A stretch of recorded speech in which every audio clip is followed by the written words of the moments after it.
चलिए आज हम बात करेंगे किसकी, रेखीय आवर्धन की।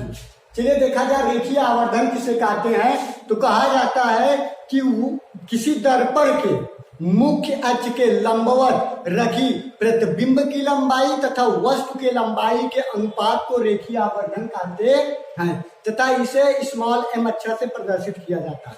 अगर हम एक चित्र बनाने का प्रयास करें तो देखिए एक चित्र बनेगा इस तरह से। ये हम बात कर रहे हैं हमारा अवतल दर्पण है। क्या है?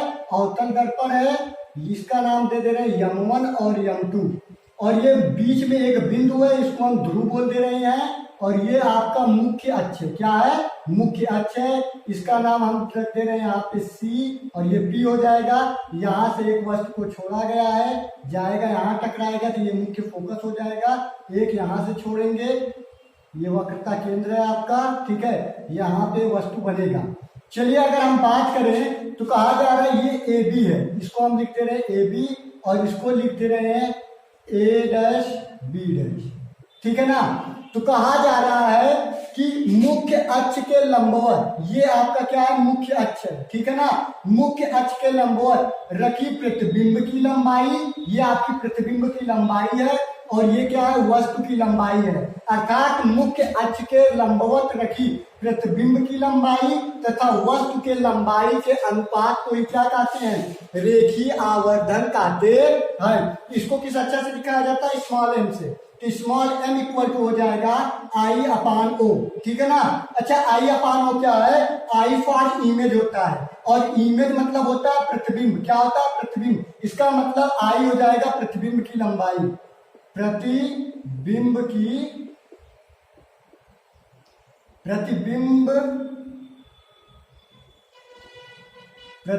की लंबाई।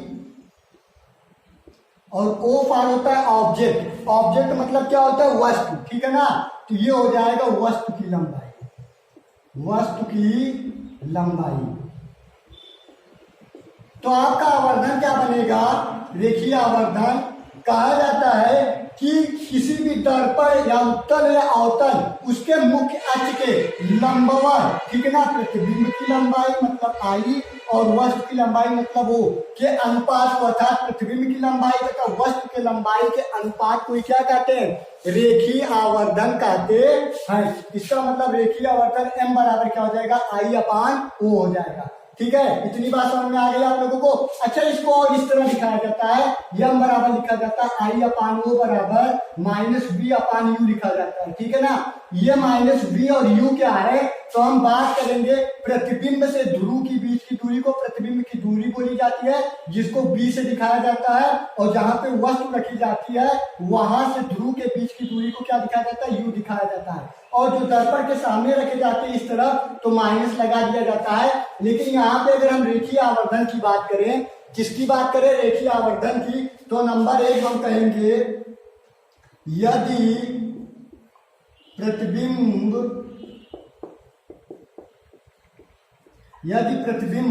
सीधा बनता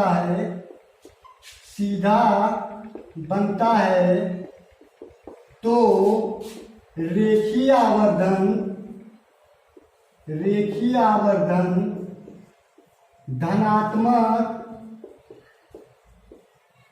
धनात्मक ली जाती है। यहां तक समझ में आया सबको? क्या कहा जा रहा है, यदि हमारा प्रतिबिंब कैसा बन जाए, सीधा बन जाए, सीधे प्रतिबिंब के लिए जो हमारा रेखीय आवर्धन का मान होता है वह धनात्मक लिया जाता है। दूसरे नंबर पे हम क्या देखेंगे, यदि प्रतिबिंब उल्टा बने, कैसा बने, उल्टा बनता है तो रेखीय आवर्धन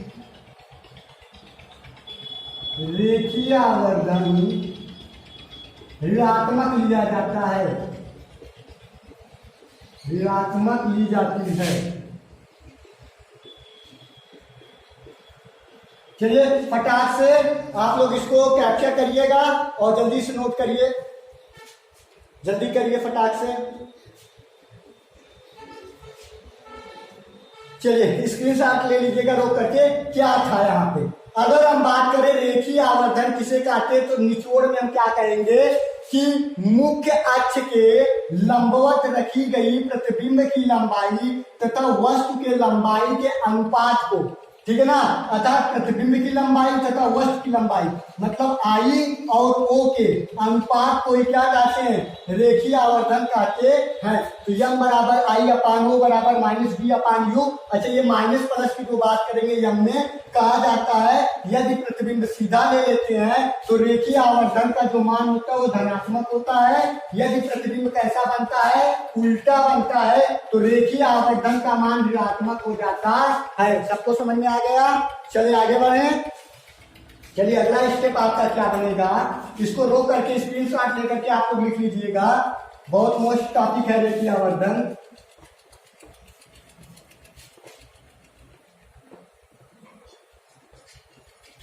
चलिए आज हम आपका क्या कराने जा रहे हैं, डेरिवेशन कराने जा रहे हैं, ठीक है ना।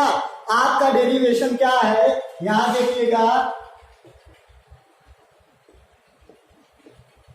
अवतल दर्पण के द्वारा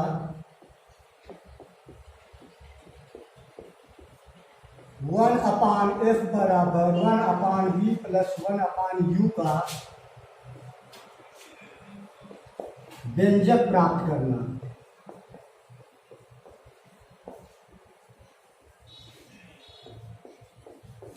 चलिए क्या है आपका टॉपिक, अवतल दर्पण के द्वारा 1/f बराबर 1/v प्लस 1/u का व्यंजक प्राप्त करना। हमें लंबा डेरिवेशन है आप लोगों के लिए।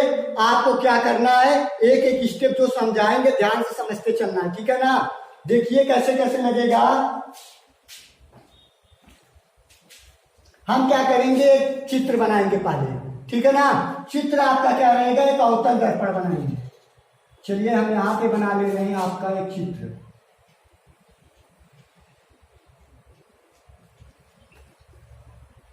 इस दर्पण का नाम हम रख दे रहे हैं यम1 और यम2, और इसके मध्य में एक बिंदु है जिसको ध्रुव बोला जाता है P।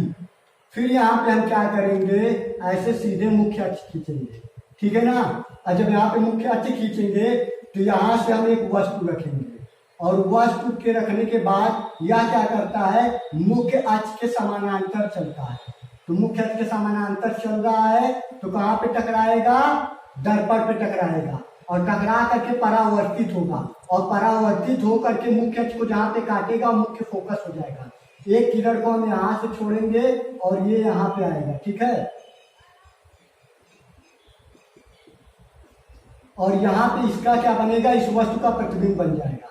तो ये आपका नाम हम रख दे रहे हैं ए, यहाँ पे रख दे रहे हैं ए, यहाँ पे रख दे रहे हैं बी, यहाँ पे रख दे रहे हैं ए डैश, यहाँ पे रख दे रहे हैं बी डैश, ठीक है। ये आपका सी है, और यहाँ से क्या है, समानांतर ऐसे छोटा छोटा बिंदु खींचेंगे और यहाँ पे आके मिलेगा, और इसका नाम रख देंगे यल, और इसका नाम रख देंगे यम।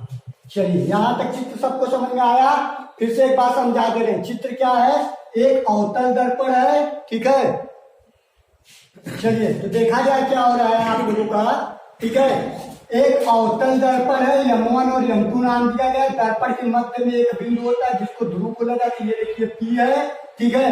अब क्या करेंगे, मुख्य अक्ष के समानांतर एक वस्तु को रखेंगे जिसका नाम दिया गया AB, और मुख्य अक्ष के समानांतर जो किरणें चलती है दर्पण पर टकरा के परावर्तित होती हैं। ये देखिए परावर्तित होकर के आगे की तरफ निकल जा रही है, ठीक है ना। अच्छा, ये मुख्य अक्ष को जिस बिंदु पे काटती है वो मुख्य फोकस हो जाता है। अगला किरण को हम क्या करते हैं, इसके वक्रता खींच से छोड़ते हैं, तो यह इस परावर्तित किरण को जहां पे काटती है वहीं पे उस वस्तु का क्या बन जाता है, प्रतिबिंब बन जाता है। मतलब इस AB का प्रतिबिंब यहाँ पे बन गया क्या, A डैश B डैश के रूप में, ठीक है ना। यहाँ तक सबको चित्र समझ में आ गया, चित्र में कोई दिक्कत नहीं है। अब हिंदी में क्या लिखना होगा आपको, पहले स्टार्टिंग में सबसे पहले हेडिंग डालेंगे, चित्र बनाएंगे, ठीक है ना। फिर इसके बाद आप सब लिख देंगे, क्या लिखेंगे, माना एक अवतल दर्पण यम1 और यम2 है। क्या लिखेंगे, माना एक अवतल दर्पण यम1 और यम2 है जिसका ध्रुव P है, जिसका मुख्य फोकस F है, तथा जिसका वक्रता केंद्र C है, तथा वस्तु AB रखा गया जिसका प्रतिबिंब A डैश B डैश बनता है। फिर आपको क्या देखने को मिलेगा अगले स्टेप में, वस्तु से ध्रुव के बीच की दूरी को वस्तु की दूरी बोलते हैं, ये हो जाएगा आपका u। प्रतिबिंब से ध्रुव के बीच की दूरी को प्रतिबिंब की दूरी बोलते हैं, ये हो जाएगा v। और मुख्य फोकस से ध्रुव के बीच की दूरी को क्या बोलते हैं, फोकस दूरी बोलते हैं, ये हो जाएगा f। ठीक है ना। तो आपका अगर हम देखें तो पीवी बराबर आपका हो जाएगा, यहाँ पे हम लिख दे रहे हैं, देखिए तो आपको यहाँ ब्रैकेट में लिख दे रहे हैं, ये आपका P है, B है, क्या आ जाएगा, PV बराबर वस्तु की दूरी, PV बराबर वस्तु की दूरी U। तो ये अवतल दर्पण है, अवतल दर्पण में जो दर्पण के सामने वस्तु को रखा जाता है सब ऋणात्मक होता है, इसका मतलब ये क्या हो जाएगा, -u हो जाएगा। ठीक है ना। फिर अगला ये P है और ये B डैश या A डैश, हम कुछ भी मान ले, A डैश P मान लेते हैं, तो A डैश P क्या है, आपका प्रतिबिंब की दूरी है, ये भी क्या हो जाएगा, -v हो जाएगा। ठीक है ना। फिर अगला ये मुख्य फोकस है PF, तो PF की दूरी क्या हो जाएगी, -f हो जाएगा। ये चीज आप भी एक जगह लिख लेंगे। ठीक है। अब आपका डेरिवेशन शुरू हो रहा है। चलिए आप ध्यान से समझिएगा एक एक टॉपिक आप लोग, ठीक है ना। कैसे लगेगा, बहुत टफ नहीं है, बिल्कुल सिंपल है। करना क्या है, बस आपको एक एक स्टेप देखना है। अगर हम बात करें यहाँ पे इस त्रिभुज की, तो हम देखेंगे यहाँ पे त्रिभुज ABC तथा त्रिभुज AS, ठीक है, त्रिभुज C या ऐसे कह सकते हैं B dash A dash C से तुलना करने पर,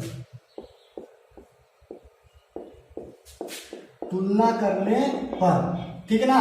मतलब ABC ये त्रिभुज और A dash B dash C, इस त्रिभुज की हम क्या कर रहे हैं, तुलना कर रहे हैं। मतलब ये वाली त्रिभुज की, ये जो ABC ये त्रिभुज और ये वाली ABC, मतलब A dash B dash C, इस त्रिभुज की हम क्या कर रहे हैं, तुलना कर रहे हैं। जब तुलना करेंगे तो देखिए हमको क्या मिलेगा, ये जो कोण B है ये 90 अंश का मिलेगा। कोण B बराबर क्या हो जाएगा, ये हो जाएगा कोण A के, दोनों क्या है, 90 अंश के हैं। ठीक है ना। तो हम लिखेंगे कोण B और कोण A डैश 90 अंश के हैं। ब्रैकेट में क्या लिखेंगे, समकोण है। 90 अंश के कोण को क्या कहते हैं, समकोण कहते हैं। ठीक है ना। मतलब ये त्रिभुज, इस त्रिभुज में ये क्या हो जाएगा, समकोण। इसके बाद हम कहेंगे कोण C बराबर कोण C के है, कोण C बराबर कोण C के है, और ये लिखेंगे शीर्षाभिमुख कोण से है, शीर्षाभिमुख कोण से।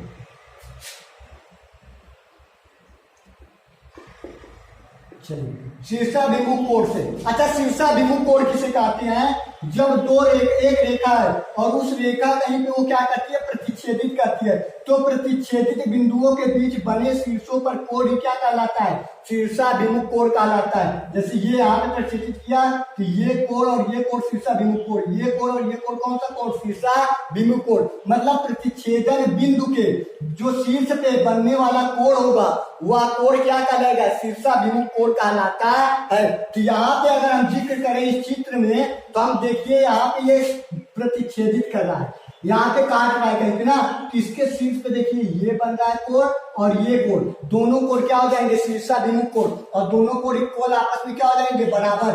तो इसके बाद जब दो कोण बराबर हो जाते हैं तो समरूप त्रिभुज का हम नियम लगा देंगे। तो मानेंगे,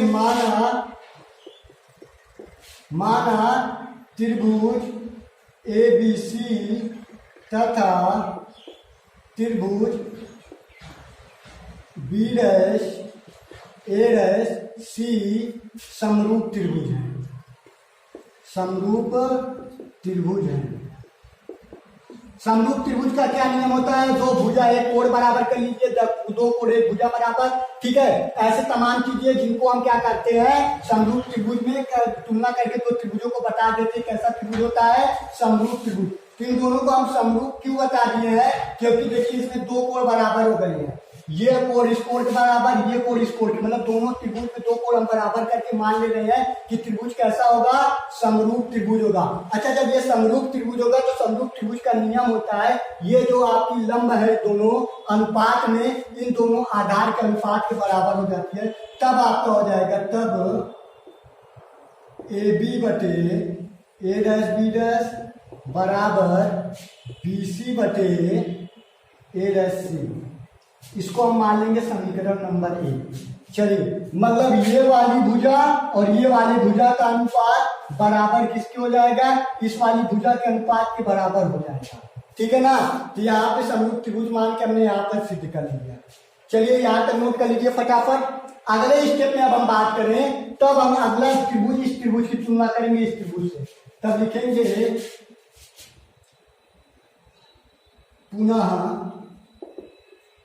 पुनः ठीक त्रिभुज ए डैश या हम कह सकते हैं बी डैश ए डैश और एफ तथा यल यम एफ त्रिभुज यल यम एफ से तुलना करने पर। चलिए, अब हम क्या कर रहे हैं, ये वाली त्रिभुज देखिए, ए डैश बी डैश और ये एफ एक त्रिभुज देखिए, ये दिख रहा है ना, ये वाली त्रिभुज तीन भुजा के जो आपस में क्या होते हैं, बंद होते हैं आकृति, वो क्या कहलाती है? त्रिभुज। मतलब एक भुजा, दो भुजा और तीन भुजा, क्या हो गया? त्रिभुज। अर्थात इस त्रिभुज की जिक्र हम कर रहे हैं। ठीक है, और कौन सी त्रिभुज की? ये वाली। ये देखिए यहाँ पे गई, ये देखिए डैश डैश करके आई है, और ये वाली देखिए यहाँ पे है, इस त्रिभुज की। अर्थात ए डैश बी डैश एफ की तुलना किससे कर रहे हैं? यल यम एफ से। ठीक है ना? अर्थात त्रिभुज ए डैश बी डैश एफ तथा त्रिभुज यल यम एफ से क्या कर रहे हैं? तुलना करने का। जब तुलना करेंगे तो देखिए ये 90 अंश का कोण है, ये भी 90 अंश का है। दोनों कितने का है? 90-90, मतलब समकोण है। तो हम लिखेंगे अतः कोण ए डैश बराबर कोण यम। ठीक, कैसे है? समकोण है। समकोण नियम से दोनों कोण क्या हो जाएंगे? बराबर। फिर अगला हम देखेंगे प्रतिच्छेदन बिंदु के शीर्षों पे बने कोण शीर्षाभिमुख कोण कहलाते हैं। मतलब यहाँ पे प्रतिच्छेदित कर रहा है, इसके शीर्ष पे ये कोण और ये कोण शीर्षाभिमुख कोण कहलाएगा। तो हम कहेंगे अतः कोण एफ बराबर कोण एफ किसके नियम से है? शीर्षाभिमुख कोण के, शीर्षाभिमुख कोण के नियम से, शीर्षाभिमुख कोण के नियम से। ठीक है ना? कहने का मतलब ये 90 अंश के कोण और ये 90 समकोण से ये दोनों कोण बराबर हो गए। प्रतिच्छेदन बिंदु के शीर्षों पर कोण शीर्षाभिमुख कोण, ये दोनों क्या हो जाएंगे? शीर्षाभिमुख कोण से बराबर। जब ये दोनों बराबर हो जाएंगे तब हमें देखिएगा क्या मिलेगा। चलिए फटाफट इतना नोट कर लीजिए, तो जल्दी से नोट करिए, रोक करके स्क्रीनशॉट लेकर के नोट कर लीजिए। ठीक है, जल्दी करिए, तुरंत करिए।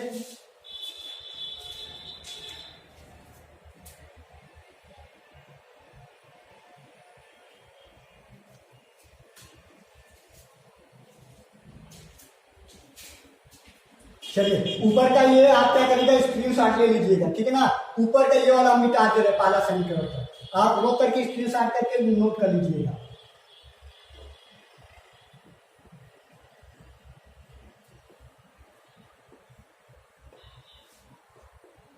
चलिए, अगले स्टेप की बात करें तो दो कोण हमारे बराबर हो गए। इस त्रिभुज की तुलना जब इससे किए तो हमारे दो कोण क्या हो गए? बराबर। तो हम मान ले रहे हैं अतः त्रिभुज ए डैश बी डैश एफ तथा त्रिभुज यल यम एफ समरूप त्रिभुज है।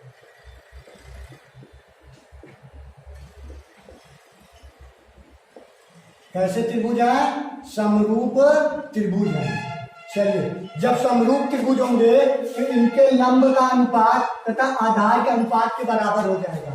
कहने का मतलब यल यम बराबर ए डैश बी डैश बराबर यम एफ अपान ए डैश एफ, और इसको मान लेंगे दूसरा समीकरण। चलिए, हमने कहा त्रिभुज की तुलना किया।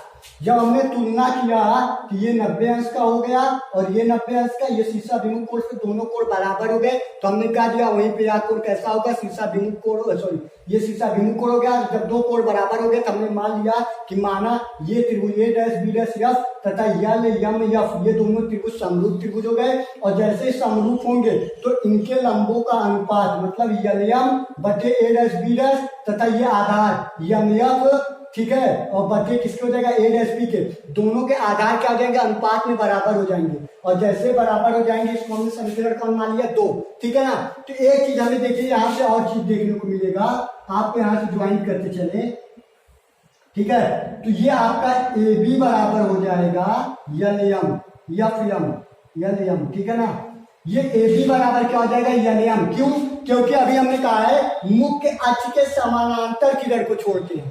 समानांतर मतलब समान धन अंतर, मतलब हमने मुख्य अक्ष के समान अंतर पर, अगर ये 2 सेंटीमीटर होगा तो यहाँ भी 2 सेंटीमीटर होगा, यहाँ भी 2 सेंटीमीटर होगा, यहाँ भी 2 सेंटीमीटर होगा, यहाँ भी 2 सेंटीमीटर होगा, यहाँ भी 2 सेंटीमीटर। अगर ये 5 सेंटीमीटर तो यहाँ भी 5 सेंटीमीटर, यहाँ भी 5 सेंटीमीटर, ये भी क्या हो गया 5 सेंटीमीटर। अगर यहाँ पे ए बी है तो यहाँ पे क्या हो जाएगा यल यम, इसका मतलब ए बी बराबर क्या मिल जाएगा आपको, यल यम मिल जाएगा, एक इक्वेशन ये मिल जाएगा। और ये मान उठा करके हम कहाँ रख देंगे, समीकरण 2 में रख देंगे। तो हम लिखेंगे चूंकि यल यम बराबर ए बी समीकरण 2 में रखने पर, समीकरण 2 में रखने पर, ठीक है। जब रख रहे हैं तो देखेंगे क्या हो जाएगा, तो यल यम की जगह हम रख देंगे ए बी बटे हो जाएगा ए डैश बी डैश बराबर यम एफ, ठीक है, और ए डैश एफ।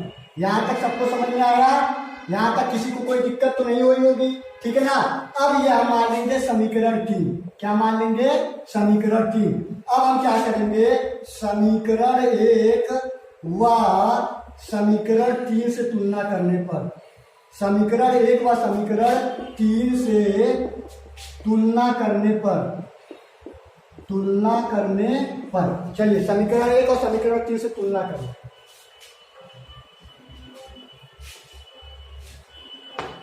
अच्छा, अब आपको समीकरण 1 लिखे कि नहीं सब लोग, क्या था समीकरण 1, अगर देखा जाए तो ए बी बटे ए डैश बी डैश था, क्या था, ए बी बटे ए डैश बी डैश बराबर, और क्या था, बी सी बटे ए डैश सी था, बी सी बटे ए डैश सी था। ये आपका कौन सा समीकरण था, पहला था, ठीक है ना, कौन सा था, पहला था, अभी जो हम लिखे थे, ठीक है ना। और आपका कौन सा, ये तीसरा क्या है, ए बी बटे ए डैश बी डैश बराबर यम एफ बटे ए डैश एफ, ये आपका कौन सा, तीसरा। इन्हीं समीकरण का तुलना करेंगे, देखिए ये कट जाएगा, ठीक है ना, और कट के आपका क्या आ जाएगा, बी सी बराबर ए डैश सी, ठीक है, बी सी बटे सॉरी बी सी बटे ए डैश सी बराबर आपका आ जाएगा यम एफ बटे ए डैश एफ। यहाँ तक सबको समझ में आया, ये आपका समीकरण नंबर 4 हो गया। कौन सा समीकरण हो गया, चौथा समीकरण। यहाँ तक नोट करिए फटाक से, चलिए फटाक से नोट करिए यहाँ तक, फिर आगे बढ़े। क्या करिएगा, रोक करके आप स्क्रीनशॉट ले लीजिएगा बढ़िया से, ठीक है ना। अभी हम रिवीजन कराएंगे कैसे कैसे सब हुआ, सब समझ में आएगा, पहले आपको बढ़िया से नोट करते चलिए। चलिए इसको मिटा दे रहे हैं, आप रोक करके स्क्रीनशॉट लेकर के कर लिए होंगे।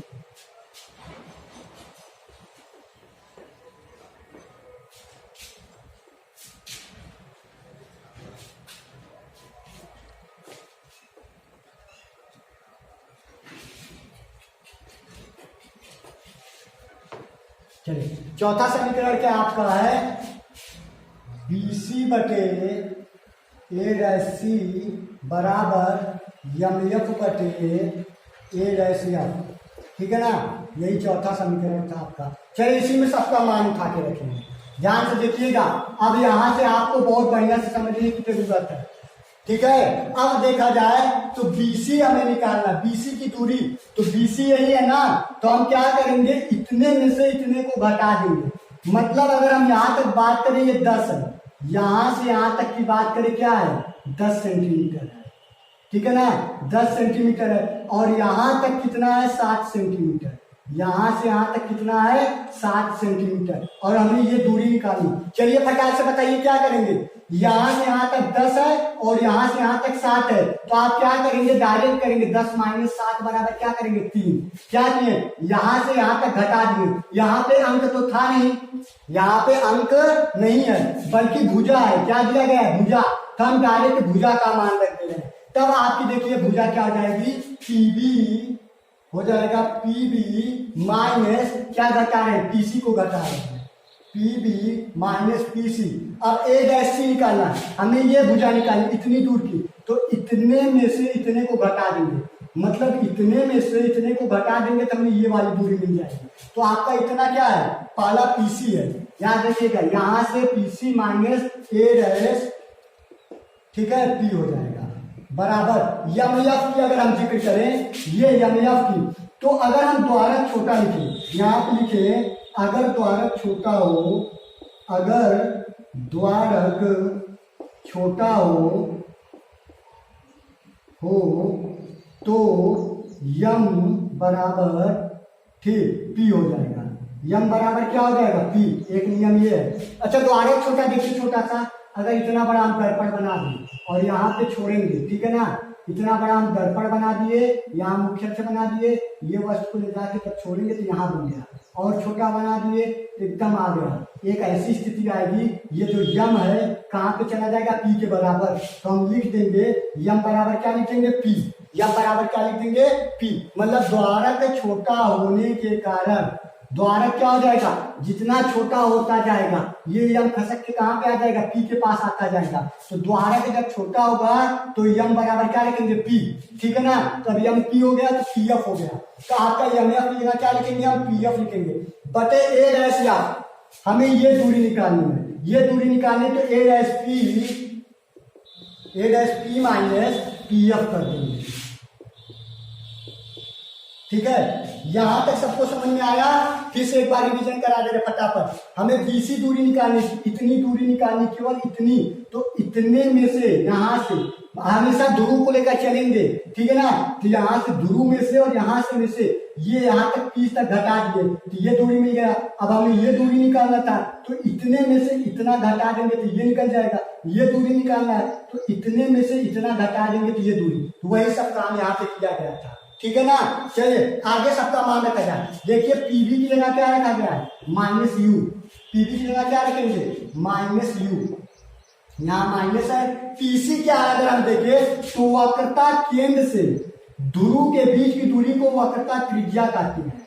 वक्रता केंद्र से, अच्छा ये यहाँ पे हम जिक्र करते हैं, वक्रता केंद्र से ध्रुव की बीच की दूरी को क्या कहते हैं, वक्रता त्रिज्या। बहुत जिक्र कर चुके इससे पहले। और वक्रता त्रिज्या को 8 से दिखाते हैं। और वक्रता त्रिज्या क्या होती है, फोकस दूरी की दोगुनी होती है। वक्रता त्रिज्या क्या होती है, फोकस दूरी की दोगुनी होती है। इसका मतलब पीसी बराबर हम आर लिख सकते हैं और आर बराबर क्या लिख सकते हैं, 2f लिख सकते हैं, ठीक है ना। चलिए हम यहाँ पे पीसी की जगह उठा के क्या लिखेंगे, 2f। लेकिन कौन सा दर्पण है अवतल, इसलिए क्या लगा देंगे, माइनस लगा देंगे बटे फिर पीसी की जगह क्या रखेंगे, माइनस 2f। ठीक, माइनस ए डैश पी के आगे देखिए, ए डैश की प्रतिबिंब की दूरी है तो हो जाएगा माइनस बी। क्या हो जाएगा, माइनस बी हो जाएगा बराबर पी एफ के आगे देखा जाए तो फोकस दूरी है, क्या है, फोकस दूरी, तो हो जाएगा माइनस एफ। ठीक, बटे फिर यहाँ पे ए डैश पी क्या है, ए डैश पी प्रतिबिंब की दूरी है minus b, minus P f क्या है, माइनस एफ है, तो हो जाएगा माइनस एफ। अब इसका हम क्या करेंगे, त्रिज्या गुणा करेंगे। चलिए गुणा ध्यान से करिएगा, यहाँ पे लड़के गड़बड़ कर देते। चलिए हम करा दे रहे हैं। ये माइनस है और ये माइनस, माइनस माइनस को क्या करेगा, प्लस। तो आपका आ जाएगा यूवी, क्या आ जाएगा, यूवी प्लस में माइनस माइनस प्लस और यूवी आ गया। आगे ये माइनस को क्या करेगा, प्लस, और ये प्लस इस माइनस को क्या करेगा, माइनस, तो हो जाएगा 2vf हो जाएगा। क्या हो जाएगा, 2vf। ये प्लस है और ये माइनस करेगा, क्या हो जाएगा, माइनस 2vf। अब इसका हम करेंगे इसमें एक बार, तो ये माइनस माइनस क्या है, प्लस, और ये प्लस इस माइनस को क्या करेगा, माइनस, तो हो जाएगा यूएफ। माइनस क्या आ जाएगा, यूएफ। अब ये माइनस माइनस प्लस और ये माइनस माइनस प्लस है, तो प्लस प्लस क्या आएगा, प्लस, ये हो जाएगा प्लस 2f स्क्वायर। चलिए आगे देखा जाए, इसका जब करेंगे तो ये माइनस इस माइनस को क्या करेगा प्लस, और 2 में करेंगे तो 2f स्क्वायर आ जाएगा। ये माइनस माइनस प्लस है और ये प्लस इस माइनस से गुणा करेंगे क्या आ जाएगा माइनस, क्या आ जाएगा vf आ जाएगा। ठीक है, और ये 2f स्क्वायर से कैंसिल हो जाएगा। ठीक है, अब इस माइनस uf को देखिएगा इधर लाएंगे तो आपका हो जाएगा uv माइनस 2vf, और इस uf को हम उधर भेज दे रहे हैं। ठीक है, और इसको इधर ला रहे हैं तो ये हो जाएगा प्लस vf बराबर uf। हुआ क्या है, ये इधर आया है vf प्लस में और ये इधर गया माइनस उधर प्लस हो गया। अब यहाँ पे देखेंगे माइनस 2vf प्लस vf, तो घट के क्या आ जाएगा vf आ जाएगा, तो uv प्लस, ठीक है यहाँ पे माइनस आ जाएगा माइनस vf बराबर uf। ठीक है, अब दोनों पर इस vf को भी क्या करेंगे उधर भेजेंगे तो हो जाएगा uv बराबर uf, ठीक, प्लस vf। यहां तक समझ में आया। अब क्या करेंगे दोनों पक्षों में यहां लिख दे रहे हैं। ठीक है, दोनों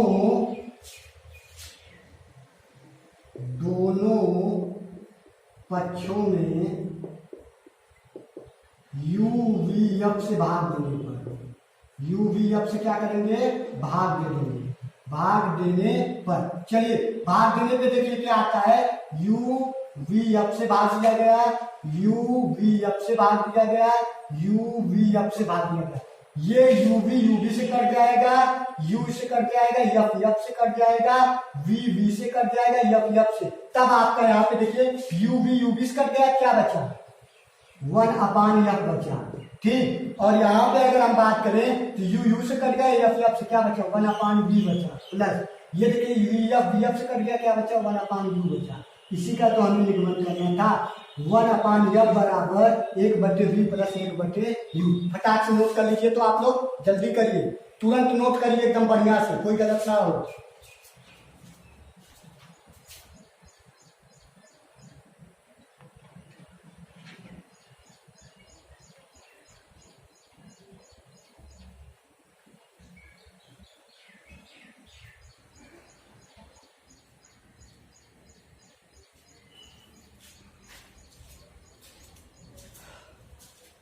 चलिए क्या करिएगा आप लोग, इसको रो करके स्क्रीनशॉट ले करके खूब बढ़िया सुता लीजिएगा और खूब प्रैक्टिस करिएगा। 1-2 बार प्रैक्टिस करेंगे सब आ जाएगा। ठीक है ना, चलिए हम आपको क्या कर रहे हैं रिवीजन करा दे रहे हैं। देखिए रिवीजन में कैसे कराते हैं, इन सबको मिटा दे रहे हैं हम सब कुछ। इसको रो करके स्क्रीनशॉट ले लीजिएगा आप लोग।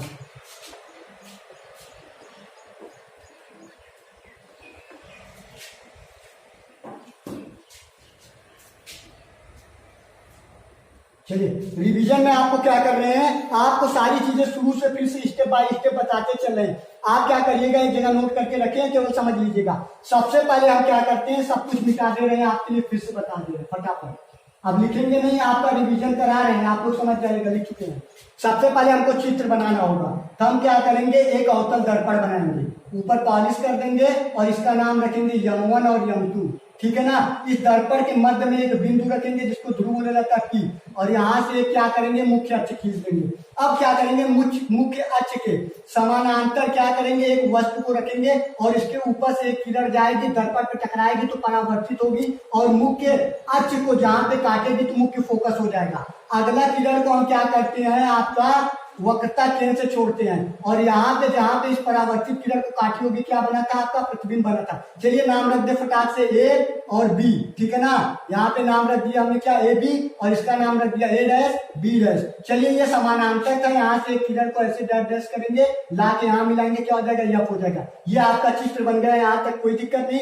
अब क्या किया गया था, सबसे पहले हम त्रिभुज ए बी सी में तुलना किए थे, किससे, ए डैश बी डैश सी से। इस दोनों त्रिभुज की तुलना किए थे तो कोण भी 90 अंश का था, कोण ए डैश क्या था 90 अंश का था। किसी भी प्रतिच्छेदन बिंदु के शीर्षों पे बने कोण क्या कहलाते हैं, शीर्षाभिमुख कोण। इसका मतलब ये दोनों कोण शीर्षाभिमुख कोण के बराबर हो जाएंगे। तो जैसे ही दो कोण बराबर होंगे दोनों त्रिभुज को हम क्या मान लेंगे, समरूप मान लिए थे। और जब समरूप माने थे तो क्या नियम था, इनके लंबों का अनुपात बटे आधारों का अनुपात। इसका मतलब ए बी बटे आपका बना था ए डैश बी डैश बना था और बी सी बटे क्या बना था, आपका ए डैश सी बना था। फर्स्ट इक्वेशन इसको मान लिए थे।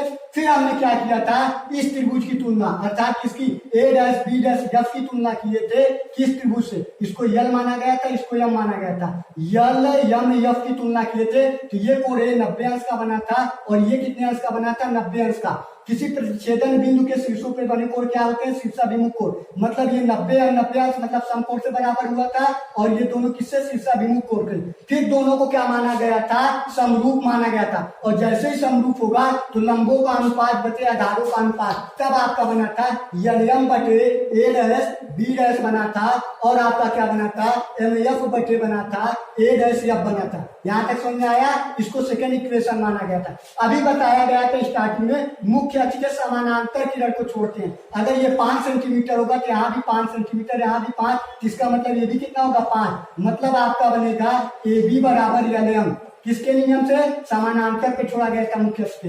तब हम क्या करेंगे, यम की जगह ए बी यहाँ पे रखेंगे तो आपका हो जाएगा ए बी बटे ए डैश बी डैश। और ये इसकी तुलना करने पर आपका ये कट गया था, ठीक है ना, ये कटा था तो आपका बना था बी सी बटे ए डैश सी बराबर यम एफ बटे ए डैश एफ बना था। समीकरण नंबर इसको 4 मान लिए थे या 3 मान लिए थे, ठीक है। यहाँ तक सबको समझ में आया था।